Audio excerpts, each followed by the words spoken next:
noite. Olá, pessoal. Bom dia, boa tarde ou boa noite, depende do horário que vocês estiverem assistindo esse vídeo. Bom, como a professora Elane Janaína deve ter comentado com vocês, eu vou falar um pouquinho sobre sustentabilidade, né, nas unidades de alimentação e nutrição. Eu sou um dos representantes do CRN5 e lá no CRN eu sou um dos responsáveis sobre essa área especificamente. Então, é uma apresentação que eu já fiz, é alguns aspectos que eu já falei, mas todo mundo sabe que quem é a mãe das unidades de alimentação e nutrição é a professora Janaína, né? Eu tô aqui meio de ousado, porque a gente um quebra o galho do outro e assim a gente vai seguindo. Então, eu vou falar um pouquinho sobre essa questão de sustentabilidade. Se tiver qualquer intercorrência de barulho aqui ou pessoas passando, não se preocupem. É porque como não sei se a Janaína comentou com vocês, mas eu tô na casa de meus pais, vim para as eleições, né? E aqui eles já não estão mais preparados para ter gente em casa fazendo esse tipo de coisa. Então, foge um pouco a regra. Eu vou compartilhar meus slides com vocês para que a gente possa acompanhar a atividade.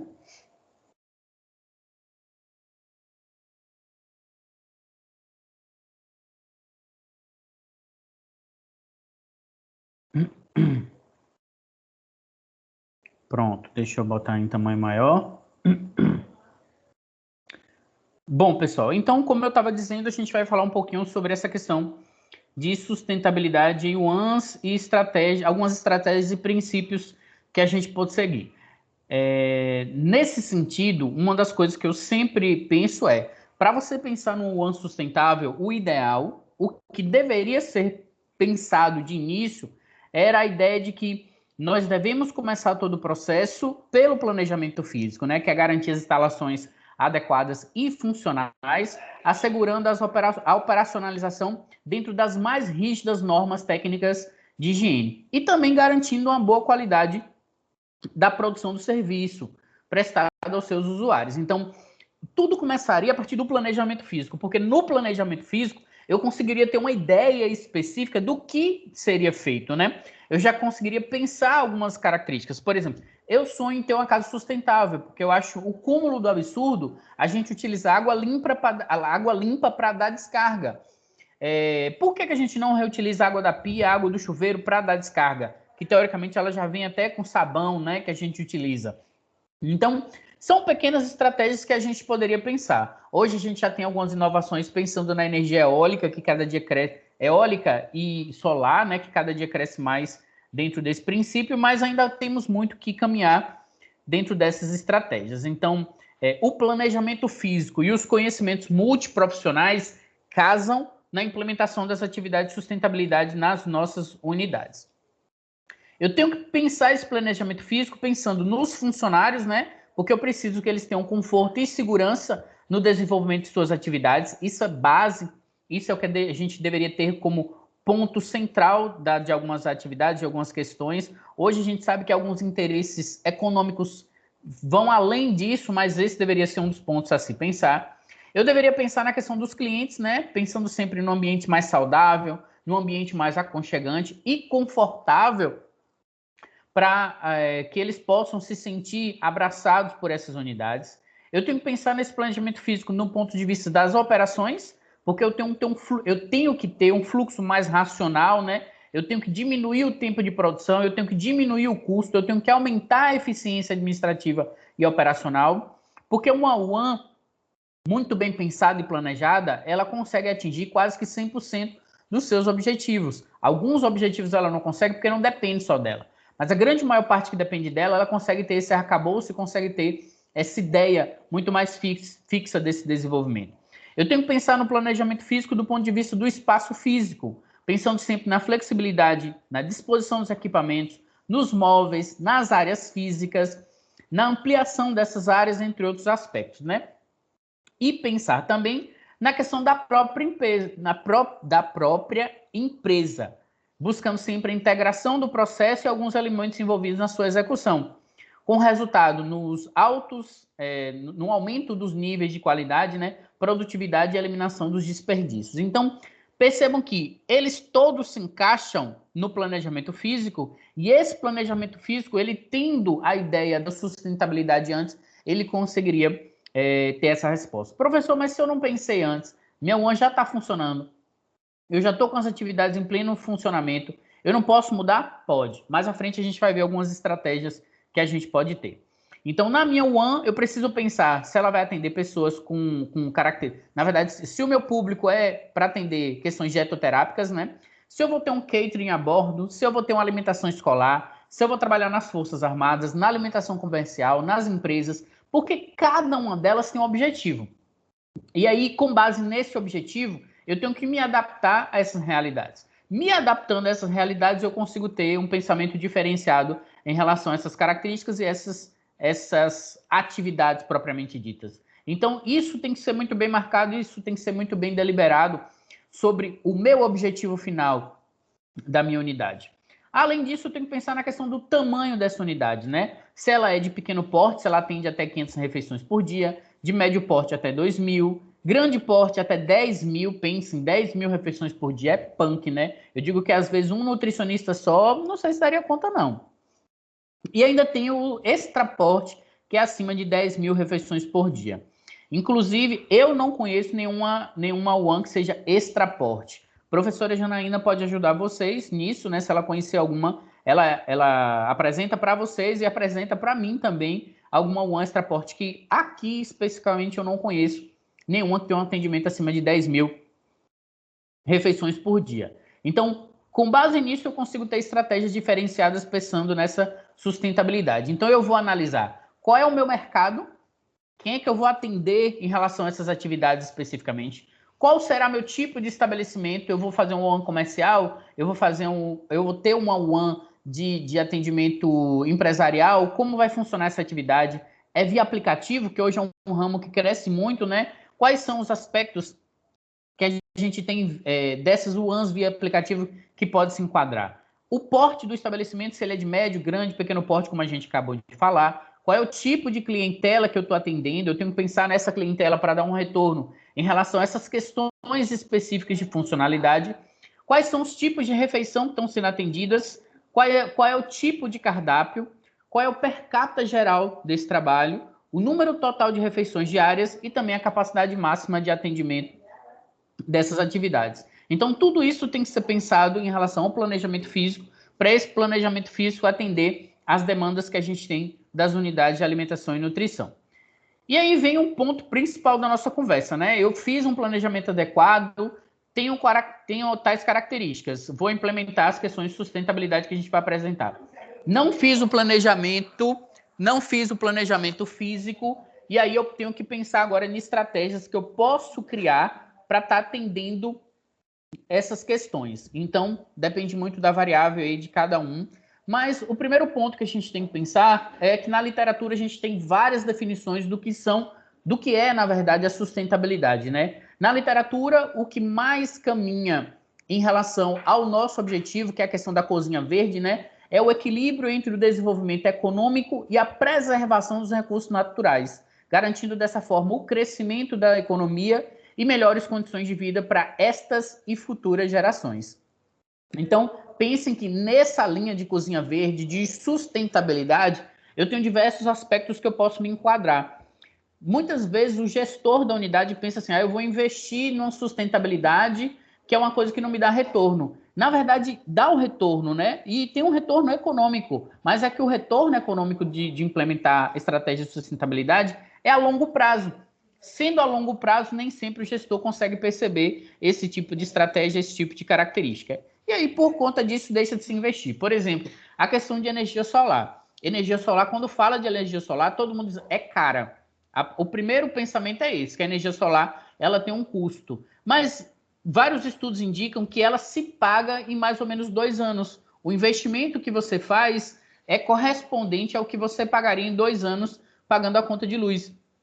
E ela tem uma durabilidade de 20 anos. Então, assim, é um investimento que tem o retorno, mas não é a curto prazo. Então, por isso, hoje em dia, nas questões de sustentabilidade, nas questões econômicas, principalmente, são vistas de pontos diferentes nesse sentido, Então, eu tenho, primeiro, a indústria da construção, que utiliza em torno de 50% dos recursos naturais que a gente tem atualmente, consome mais de 40% de toda a energia produzida, gera 40% das emissões de gases que a gente tem e produz em torno de 55% de todos os resíduos que a gente encontra, né, de resíduos como um todo, resíduos sólidos como um todo.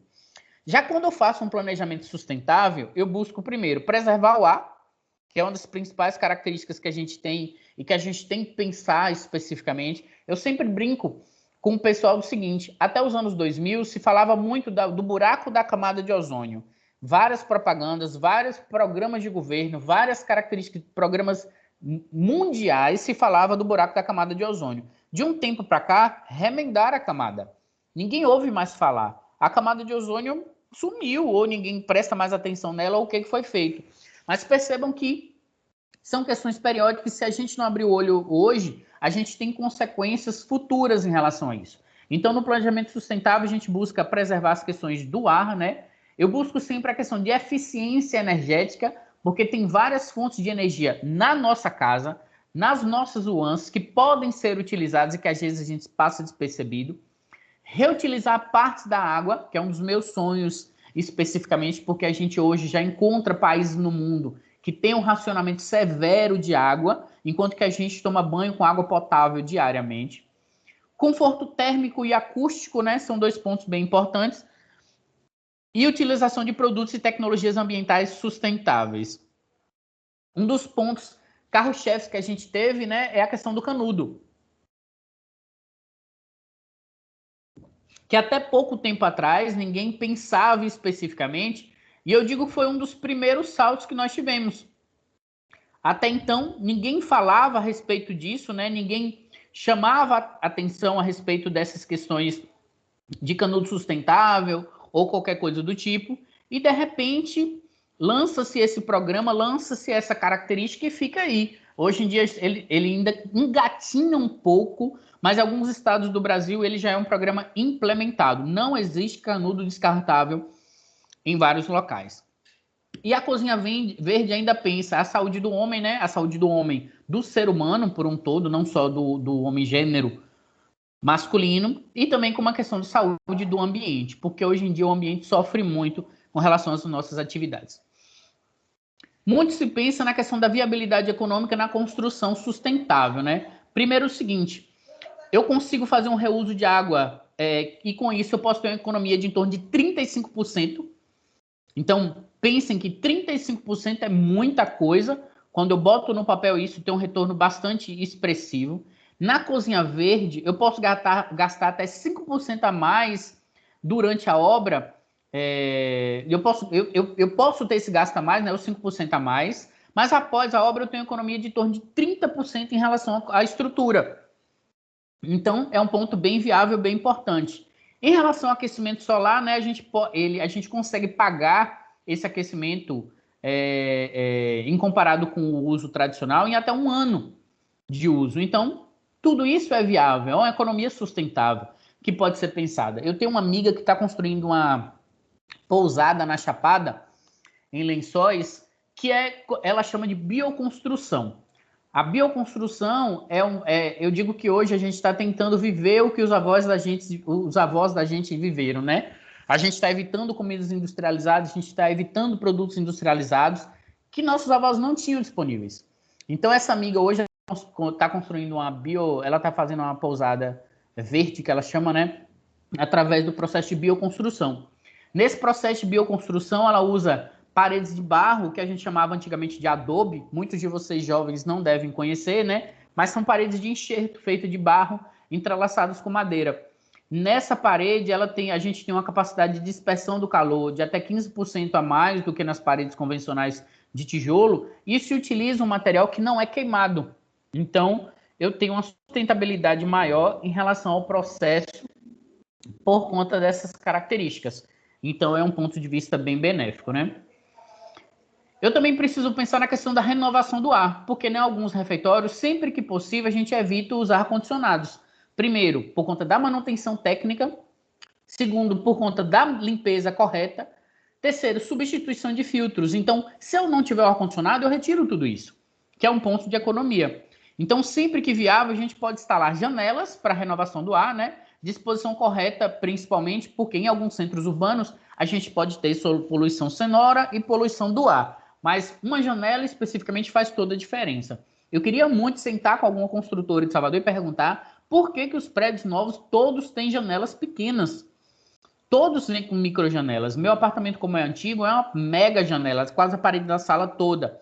Isso facilita a ventilação, facilita a troca de ar, evita da gente utilizar ar-condicionados. Eu não tenho ar-condicionados em casa por conta disso. Então, nas UANs a gente pode pensar da mesma forma, né? A instalação de janelas poderia ser uma possibilidade para o processo. E aí eu teria uma qualidade do ar diferenciada, pensando também na questão do conforto e fidelização do cliente, porque se ele vai se sentir bem naquele ambiente, ele retorna outras vezes. Lembrando que tem alguns tipos de ar-condicionado que eles utilizam um material chamado de Isosoft, né? Que é produzido com Mandilan PET e película aluminizada, né? Quando aplicado na superfície externa dos dutos desses ar-condicionados, garante o isolamento térmico e grande economia de energia. São 100% recicláveis, não é usado água em nenhum tipo de produto químico poluente ou tóxico. Então, esse tipo de ar-condicionado deveria ser o que a gente poderia utilizar. Existe um tipo mais comum hoje no mercado, que é eles chamam, se eu não me engano, com o nome de inverter, ou coisa do tipo. Que aí se tem ele é um pouco mais caro, mas ele gasta 40% menos energia do que os aparelhos de ar-condicionado convencionais. A gente já sabe que o ar-condicionado, o split hoje em dia, né? Ele já tem um gasto bem menor do que o ar-condicionado de antigamente, é bem menos barulhento, então tem uma série de características. E esse ainda tem a questão de economia de energia. Na renovação do ar, eu também posso usar alguns exaustores eólicos, onde a gente usa a ação dos ventos para eliminar a própria circulação de ar. Então, eu facilito todo esse processo, né? Então, com as correntes naturais de ar, o uso do exaustor eólico se movimenta e consegue captar a massa de ar quente, poeira, fumaça ou gases que ficam suspensos no ambiente e vêm em sua direção. Então, é como se ele fosse um sugar. Ele suga todo o ar quente, todos os cheiros, todas as partículas que estão dispersas naquele ar e elimina no meio ambiente. Então, ele tem uma facilidade de instalação, ele tem um baixo custo operacional, porque eu não preciso ficar trocando filtro, eu não preciso ficar trocando diversas instalações, não utiliza energia elétrica e é necessário realizar o cálculo de instalação, porque ele tem um certo tamanho, né?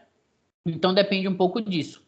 Que é esses tipos aqui. Todo mundo já deve ter visto em algumas fábricas, em alguns locais, esse negócio rodando no telhado, né?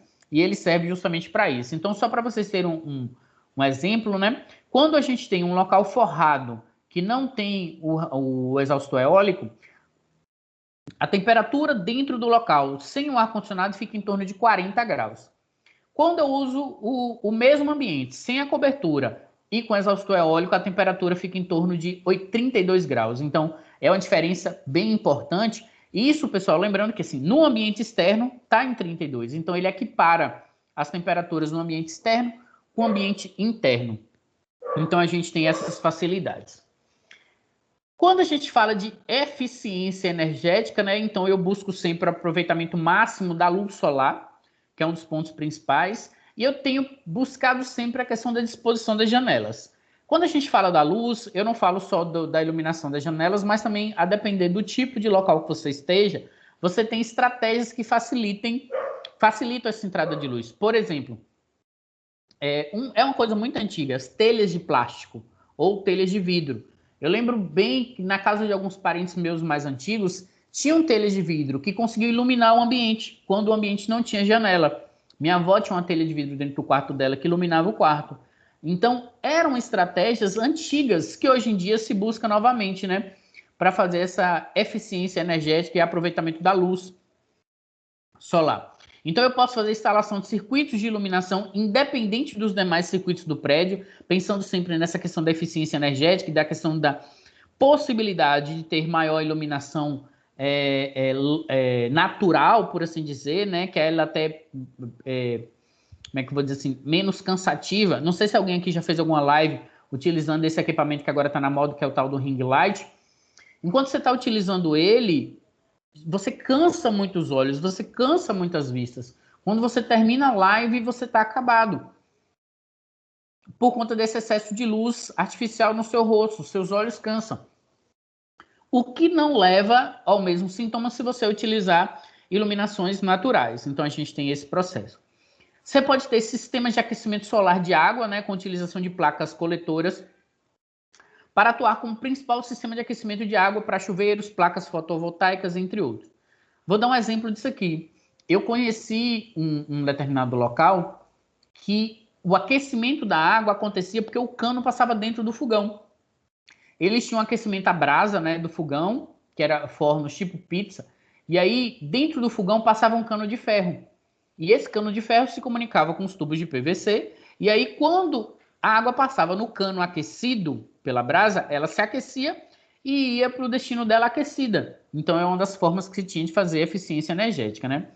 Também eu posso pensar na presença das clarabóias nos refeitórios atrelhados ao telhado em formato sanduíche, tipo esse que está mostrando aí para vocês, ou sensor de presença, para economizar a utilização de energia. Sensor de presença eu não sou tão favorável do ponto de vista aqueles sensores que não apagam durante o dia. Por exemplo, meu prédio. Meu prédio, ele, se você passa durante o dia, acende a lâmpada. E qual é a vantagem disso? O correto seria acender somente à noite, né? Então, você tem essas estratégias de utilização. O sensor de movimento, para mim, ele deveria funcionar mais acoplado ao que a gente chama de uma placa fotovoltaica, né, que é o chamado refletor. Refletor, se eu não me engano, é. Que aí, quando fica à noite, ele ativa e aí consegue acender a luz. Do contrário, enquanto durante o dia, mesmo tendo movimento, ele não aciona a lâmpada porque ele percebe a claridade do local. Então, a gente tem essa diferença. Vem a questão da iluminação, da utilização das lâmpadas, né? Então, o mais indicado são iluminações fluorescentes, né? Que a gente consegue consumir até 80% menos energia do que as lâmpadas convencionais, sem falar que elas têm maior durabilidade, menor aquecimento do ambiente, excelente reprodução de cores e tonalidade de cor adequada para o ambiente. As lâmpadas antigamente eram amareladas, então à noite você não tinha reprodução adequada da coloração. Com a utilização dessas lâmpadas, isso é facilitado com base nessas características. Então, a utilização dessas lâmpadas fluorescentes facilitam todo o processo e também estimula o consumo mais sustentável. Lembrando, pessoal, que essas estratégias, essas características que eu estou falando, não é só para o WAN, pode ser para a casa da gente também. Você pode pensar em estratégias dessas que podem ser implementadas dentro das nossas casas. Então, a gente tem essas facilidades e essas características aí de utilização. Bom, a gente tem hoje, quando a gente fala da utilização de água, né? A gente tem a NBR 15.527 de 2007, que traz algumas diretrizes para a instalação correta de sistemas de aproveitamento de água de chuva. Então, assim, isso já foi uma evolução muito grande, porque até um tempo atrás não era permitido, porque a água da chuva não era tratada, mas depois viu que poderia ser utilizado para alguns itens específicos. Então, a captação de água da chuva para limpeza externa, para descarga dos banheiros, irrigação de jardins e hortas, tudo isso é possível. E eu ainda penso o seguinte, muita gente diz, a água da chuva não é tratada. Depende do local também. Se você mora em um centro urbano que tem muita poluição do ar, essa água pode vir suja. Mas se você mora na zona rural ou em algum outro local afastado, essa água vem limpa. Porque houve o processo de evaporação e quando evapora água pura, não evapora água com sujeira.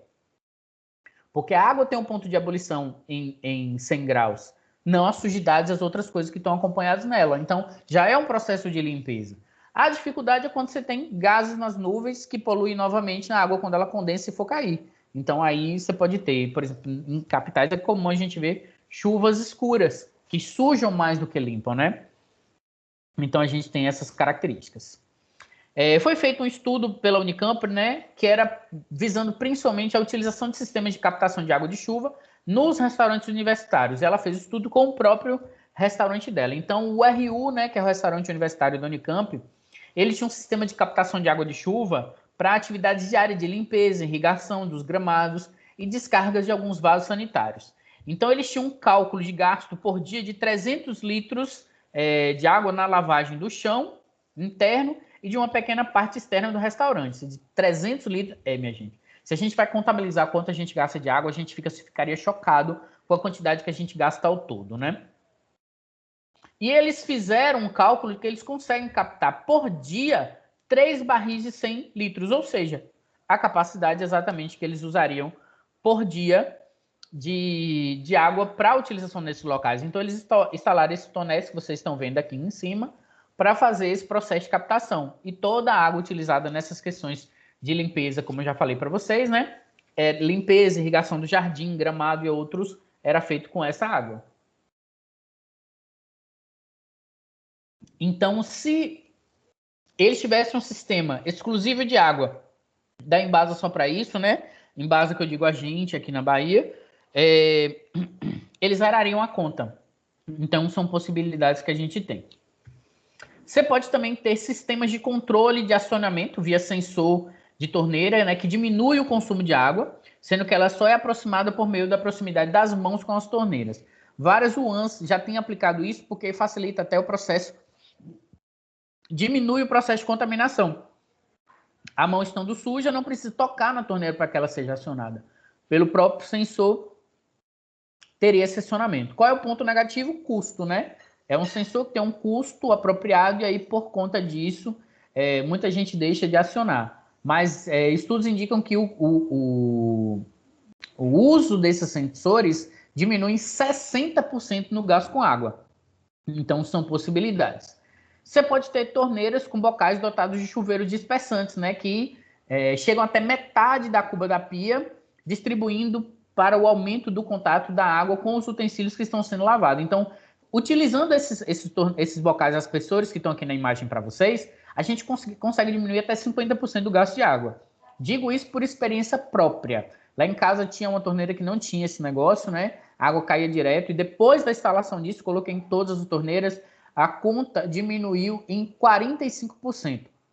Então, é um gasto bem expressivo nesse sentido, né? Você pode ter descargas com mecanismos duplos, né? Você tem a descarga parcial, de mais ou menos 3 litros, e aí, com isso, você diminui até 10 a 15% da utilização de água. Hoje, perceba que a maior parte da descarga já vem dotada com esse sistema. Alguns pedreiros, alguns mestres de obras, que não instalam. Mas o utensílio, quando a gente compra, ele já vem dotado desse tipo de sistema. Você pode ter algumas levadoras de louça automáticas, né, que utilizam um sistema com um tanque de acumulação, que aí ela diminui em torno de 50%, podendo chegar até 90% do consumo de água em relação à lavagem manual, né? E aí você tem essa vantagem, ou alguns redutores de pressão de água também, que auxiliam nesse processo. Mas a lavadora, quem implementou, disse que tem um retorno bem importante em relação às mesmas. Você pode pensar na redução da utilização de água também pela questão dos tipos de utensílio. Hoje, especificamente, a gente tem utensílios mais modernos que facilitam o processo de limpeza. Percebam que uma das grandes propagandas dos fogões é que eles são autolimpantes.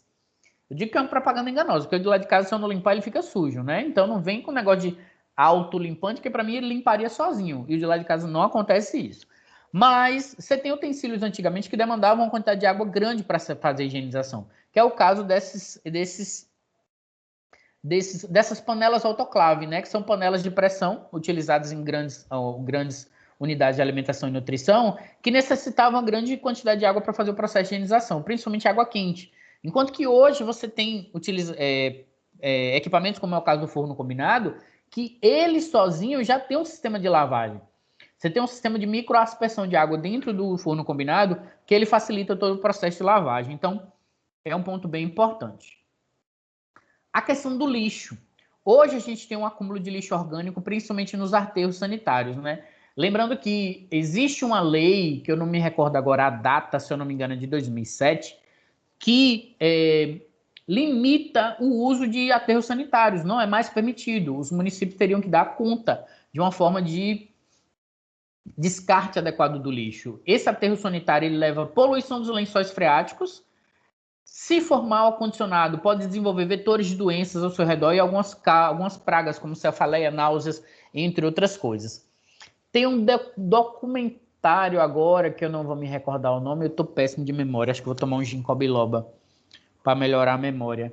Mas tem um documentário que eu não vou me recordar o nome agora, depois que eu me recordar eu escrevo aqui no chat, que falava de algumas famílias que moravam no lixão e de um pintor, especificamente, né, um gringo, que veio para o Brasil e conseguiu fazer arte com as coisas que ele encontrava nos lixões. Famílias inteiras se aglomeravam nos lixões para fazer a coleta desses materiais, né? E isso tem uma série de consequências positivas e negativas, mas muito mais negativas do que positivas. Uma das formas que algumas unidades implementaram para diminuir a questão do lixo orgânico é a utilização de algum biodigestor, né? Que é uma câmara fechada onde ocorrem os processos de degradação desses materiais orgânicos e na ausência de oxigênio gera gás, que é o que a gente chama de biogás. Não há consumo de energia elétrica, né? É realizado por seres vivos que têm uma atividade anaeróbia, né? Por isso que eles fazem o processo de fermentação liberando gás.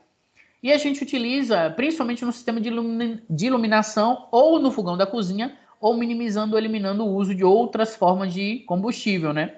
Sendo que essa parcela orgânica resultante da produção do biogás seria utilizada na produção de biofertilizantes. Para quem não sabe, aqui na Unijorge a gente tem uma composteira, né, que é uma caixa plástica, o que a gente utiliza Maravalha, entre outros, e que a gente consegue utilizar os resíduos orgânicos produzidos no laboratório, nas aulas, para a produção de biofertilizante. A minha ideia era que nesse semestre não tivesse a pandemia, nós queríamos criar um banco de plantas medicinais. O primeiro canteiro seria de plantas medicinais, para que a gente pudesse cultivar essas plantas medicinais ali na porta do Instituto de Saúde e que os pacientes do Instituto de Saúde poderiam levar parte das plantas para casa. Então a gente faz essa utilização. Inclusive, vocês podem seguir o Instagram DesenSust, que é Desenvolvimento Sustentável, as 5 primeiras iniciais, né, que é DesenSust.nutri, @DesenSust.nutri, que é o Instagram onde a gente divulga parte dos resultados e algumas questões relacionadas à sustentabilidade e à nutrição dentro da nossa área. Então, esses biofertilizantes podem ser produzidos dessa forma ou utilização composteira. Lixo fede, professor. Vai mexer com isso? Lixo fede porque a gente não faz a separação correta. Aquele mau cheiro é cheiro de proteína degradada. Por isso que o caminhão do lixo tem aquele cheiro de laranja podre, que é um processo de fermentação que ocorre na maior parte das proteínas, associados com o líquido, gera aquele tipo de cheiro. Se você faz a separação correta, eu não posso chegar com qualquer lixo e jogar dentro da composteira. A gente faz uma separação prévia e adiciona dentro da composteira o material correto para evitar aquele mau cheiro. E essa utilização é uma alternativa viável, sendo de baixo custo, tem uma construção simples que pode ser feita de alvenaria e pouco impacto estético na obra. Eu ainda digo que a composteira ainda é mais fácil porque ela é móvel, eu consigo transitar com ela pela unidade e colocar num local que melhor me convém.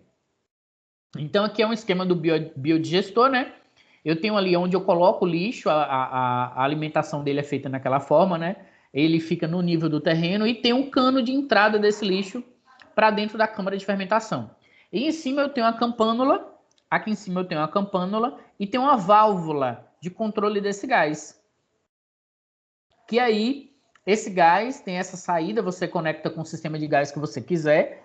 E aqui na outra parte você consegue coletar o lixo que ficou dentro do biodigestor, né? Para ser utilizado como biofertilizante. Então, é um sistema bem tranquilo de ser produzido. Também eu posso fazer otimização do tamanho das cozinhas pensando no que a gente chama de sistema cocktail, que é no processo cocktail que a gente chama, né? Os alimentos são preparados e embalados a quente, em embalagens próprias, obviamente, né? Resfriados ou congelados em refrigeradores rápidos, identificando o número de lote, data de fabricação e validade e posteriormente armazenado. Nesse caso, especificamente, a gente realiza uma pasteurização do produto com validade de 12 dias, mantido sobre refrigeração, e até 120 dias se for congelado. Sendo que nesse caso especificamente desse sistema, a gente utiliza principalmente para preparações cremosas ou pastosas, ou para que alguns alimentos possam ser preparados de maneira tradicional. É feito por uma tiazinha no interior de não sei da onde, então é feito esse sistema cocktail e transportado até o local de distribuição.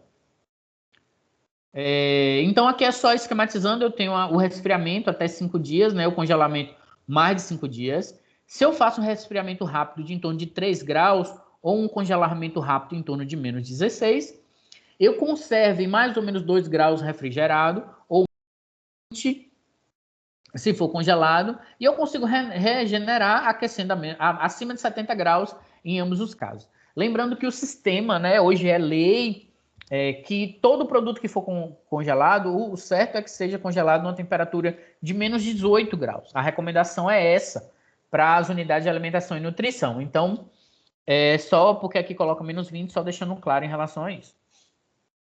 Posso pensar na questão da otimização do tamanho das cozinhas também, né? Por exemplo, se eu tenho uma cozinha sem algumas tecnologias, eu produzo em torno de 1.200 refeições a cada 105 metros quadrados.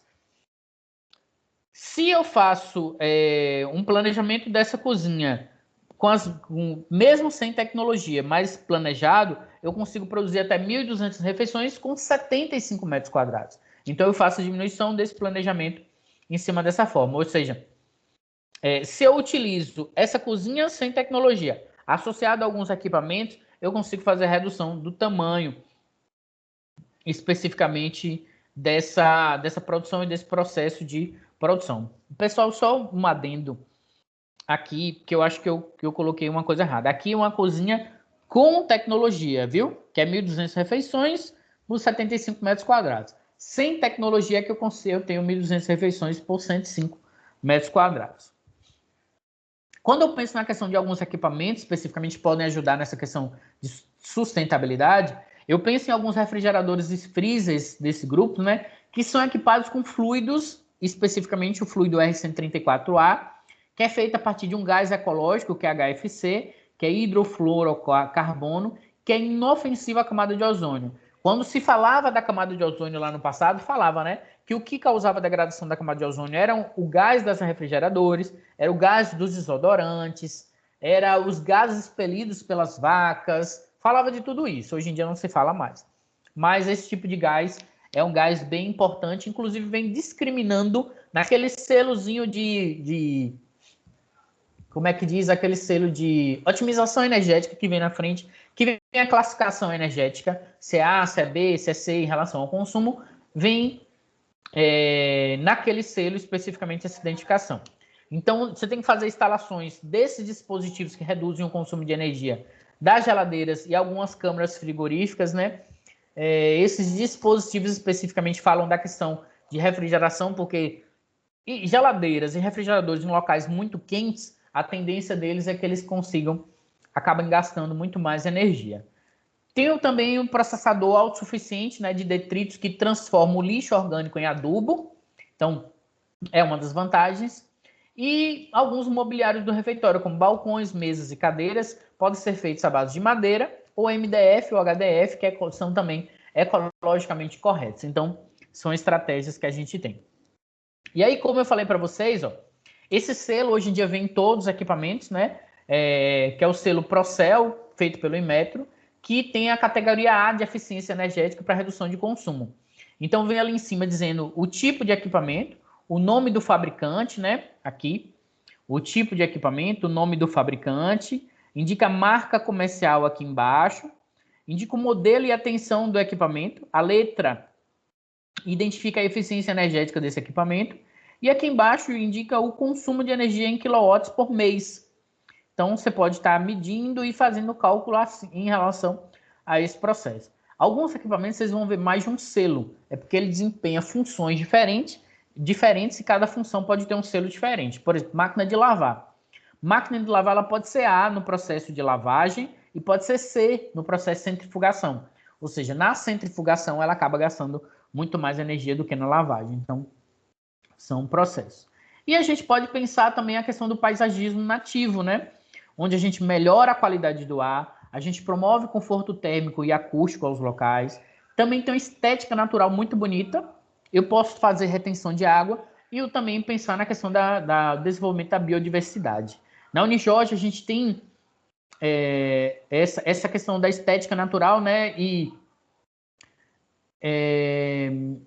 o paisagismo nativo, perdão, que fica ali no estacionamento. Assim que você entra no estacionamento, na primeira direita, naquele primeiro corredor ali, onde tem um quiosquezinho, aqueles locais, lá no final tem uma estufa, que a gente utiliza para o desenvolvimento de sementes e algumas outras coisas, e o teto é um teto nativo, né?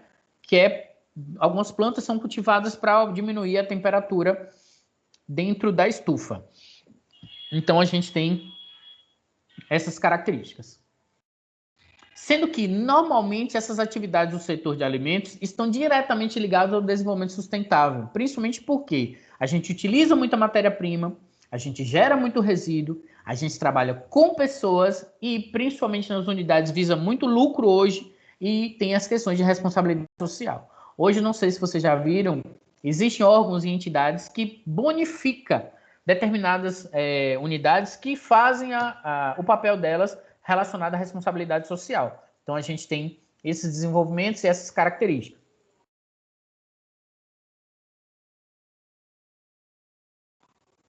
E hoje em dia, os restaurantes, né, eles podem produzir e consumir.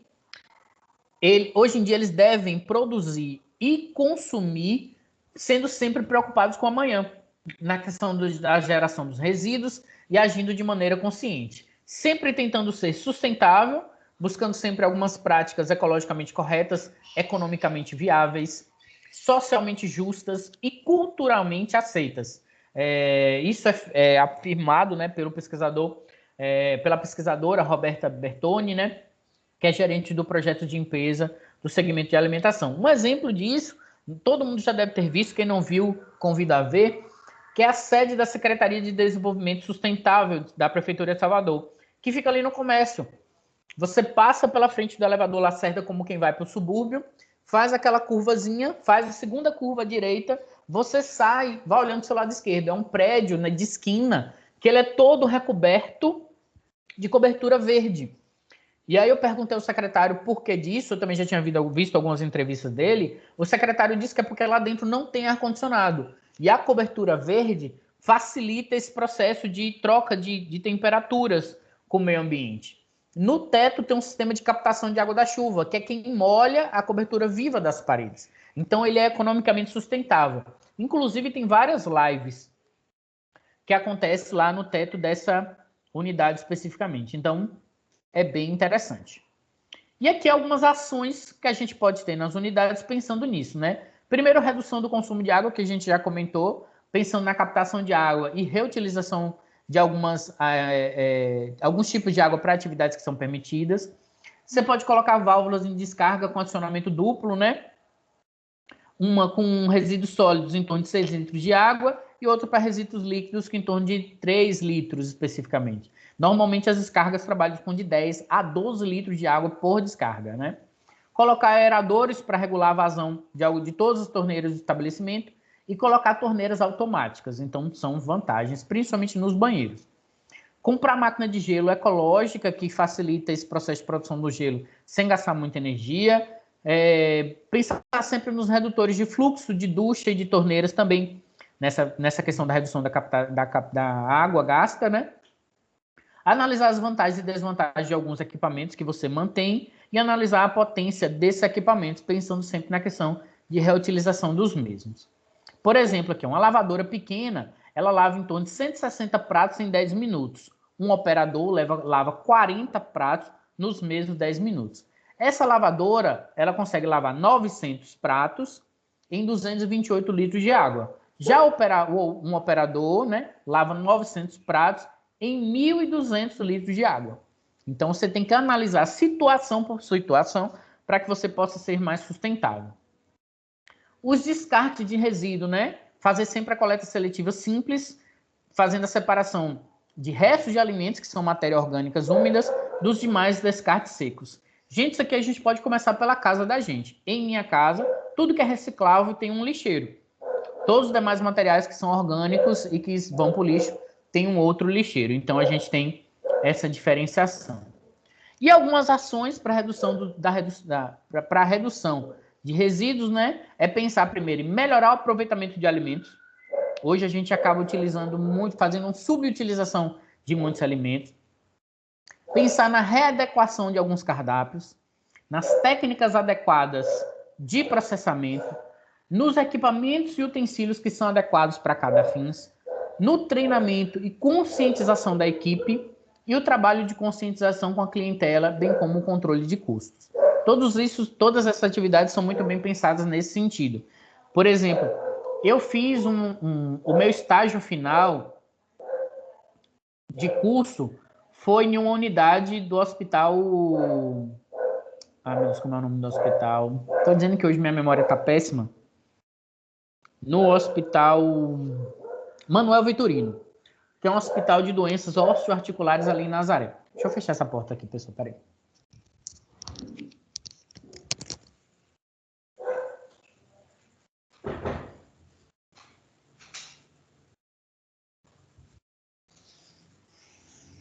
Pronto.